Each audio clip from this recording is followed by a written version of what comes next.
Hey guys, this is Comic Uno, and today I'm doing Comic Uno's Best Comics of the Week, and this is the show where I review all the comics I've read this week in one show. We go least favorite to best pick of the week and everything in between. And before I get started, at the end of the video, we talk about the viewer's pick of the week, so in the comments below, let me know your pick of the week for a chance to be featured.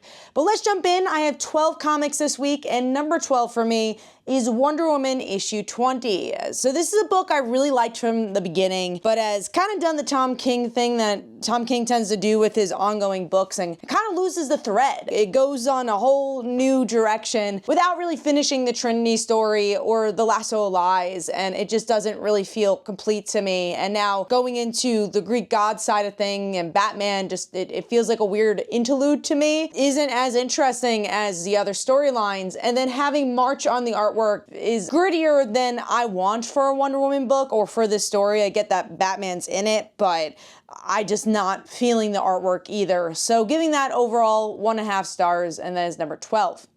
Moving on to number 11, which is a new book, Superior Avengers issue 1. I liked Superior Foes of Spider-Man when it came out. I've grown to appreciate Superior Spider-Man over the years, so I'm like, let's see what's going on with Superior Avengers. Now, side note, I don't remember the last time I enjoyed an Avengers title. It's been a long time, and I'm not following the One World Under Doom story. It just didn't really interest me. I'll say if you love the Avengers currently, I feel like it's a very similar style, and then if you like One World Under Doom, you'll like the story. But for me personally, it just feels like every other issue 1 from Marvel. It opens up with an action scene, then you get the bare minimum to try to get interested in these characters, and then there's like a mustache twirler in the end. And for me, it's just a little bit too by the numbers and didn't sink me in as much as or suck me in as much as I wanted to. So giving that 2 stars, and that is number 11. Moving on to number 10, which is Zatanna issue 3. Another book I want to like more because I loved the last Zatanna run, and I like Zatanna as a character, but this one's gone a little too topsy-turvy for me. It's been a little bit harder to follow, and even the things I thought that would ground this book a little bit more, like Bruce's relationship with Zatanna, just wasn't the focus here. I just feel like there's like too much going on. I like the art. I like the idea that the artist and writer are the same person, but it just kind of lost me, and I will most likely drop this series. It just hasn't been able to grab me as much as, again, that previous series was able to.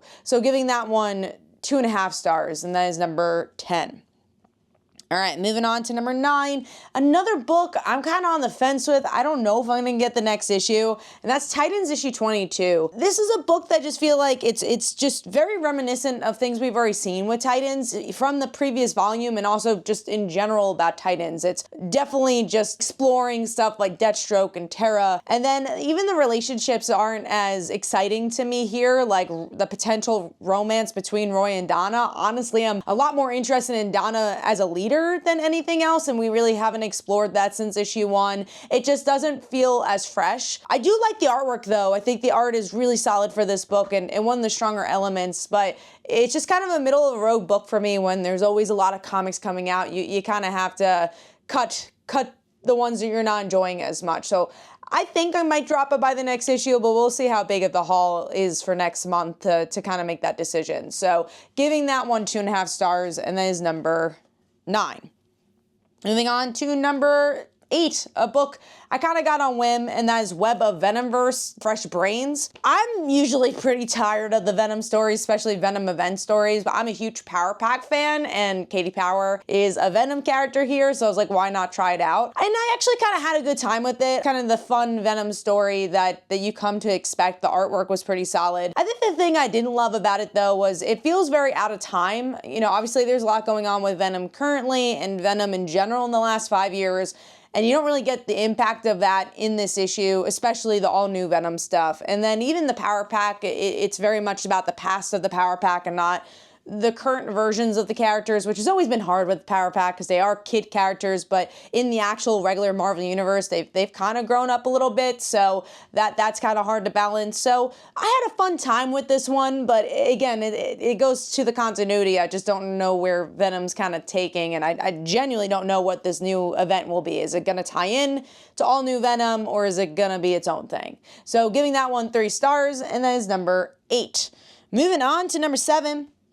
which is Detective Comics issue 1096. This is a one that I'm kind of on the fence with as well, not to drop because I do like the book, but more of how to think about it, because I don't know how to feel about the regurgitation of a Joe Chill story, even though it's kind of finding a new angle and making it even more personal. I like it, but then I'm also like, I kind of want to see something new. I feel like there's a lot thrown into this story, like here's the mom, here's the daughter, and the daughter doesn't know, but now she does know, and there's a lot thrown in that regard, but I love seeing the Bat family together. I enjoyed the heart that was being tried to told here, and the artwork. I love Jannon's artwork, especially on Batman, so 3.5 stars for me. I'm very curious to see where the next arc is gonna go. I hope we're not just staying in this Joe Chill area, but you know, kind of middling issue for me. So giving that 3.5 stars, and that is number 7.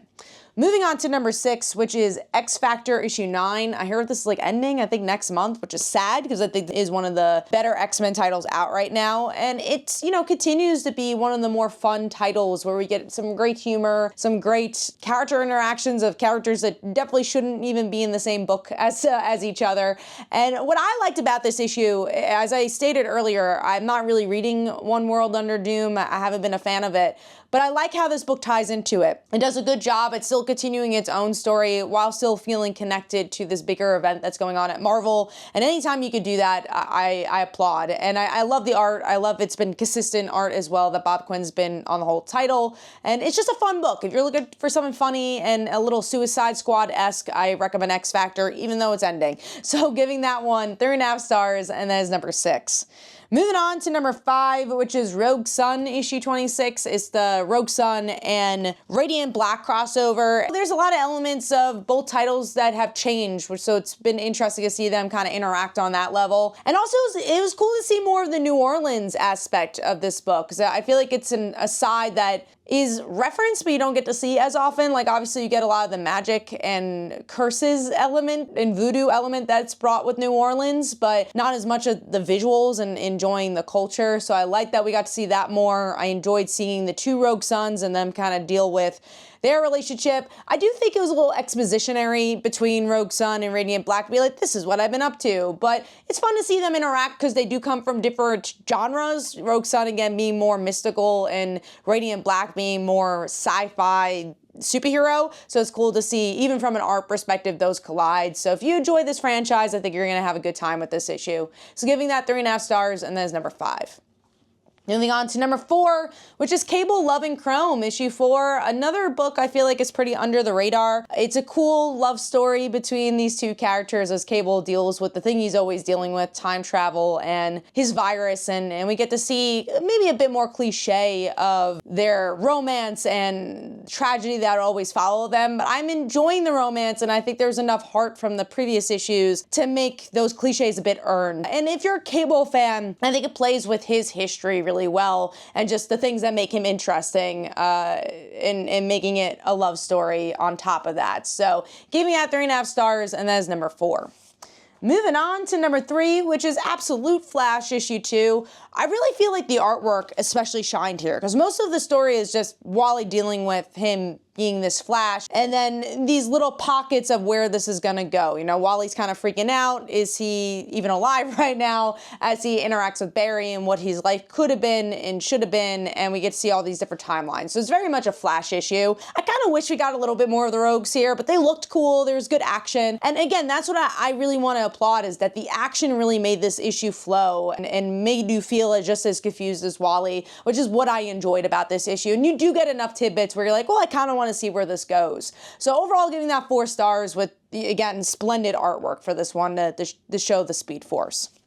Moving on to number 2, which is one of my favorite titles, and that is Exceptional X-Men issue 8. Didn't know how to feel about this issue at first because it was focusing so much on the new kids. But what this book has done a really good job at is really exploring those new kids. So when you have a whole issue about them, you enjoy the ride. It's one of the characters being influenced by Mr. Sinister and the other students figuring out there's something wrong here. All while they're trying to get Kitty's help. All this comes to a head by the end of the issue. It is a point A to point B, but there's some fun character moments here. And I also really love the small Kitty moments that we get in this one where she talks to her girlfriend, and the girlfriend's like, hey, why do you always say I'm normal? Like, what's going on here? I always feel like you're not opening up, and that's kind of end the issue, where Kitty's gonna probably have to make a decision. Is she gonna tell her that she was an X-Men and kind of open up to those things, or going to lose her? So, you know, I thought it was a really solid issue for, again, a point A to point B. I think it did a good job at exploring character and making it a fun issue. And of course, the artwork always being great. So giving that one 4 stars, and that is number 2.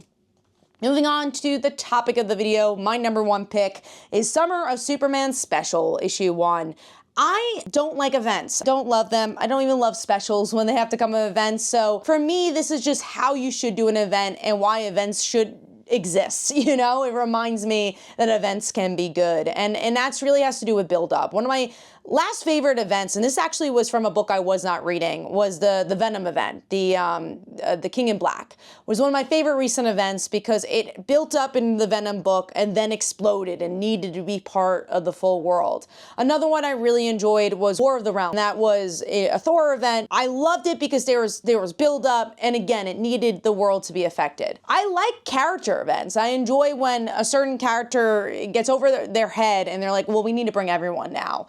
And that's kind of what Superman does. What I really loved about this issue is it's about Lana and Superman's relationship, something that's not explored very often, their friendship, and it's Lana getting married, and they do the past, present, and future really well. And as they do that, they're also kind of promoting the upcoming book, so you're getting excited for what the summer of Superman's gonna be. If you want the past explored, you read one book. If you want to see what's going on in the present, you read the flagship. If you want to know some of the tidbits of the future, read a couple of the other spin-offs going on. I think it did a good job on selling us on more books, which is really what these events and specials should be doing, is us to get excited for everything to come with Superman. And Superman's doing a great job with that, of making everything feel super connected and every issue feeling like there's movement. And this issue in particular did a good job with that, where you obviously get the motion with Lana and Superman, especially Lana, and them all being heroes, you know, how that affects the timeline of her getting married and the villain to come, and I'm guessing that's going to be connected to some future stuff,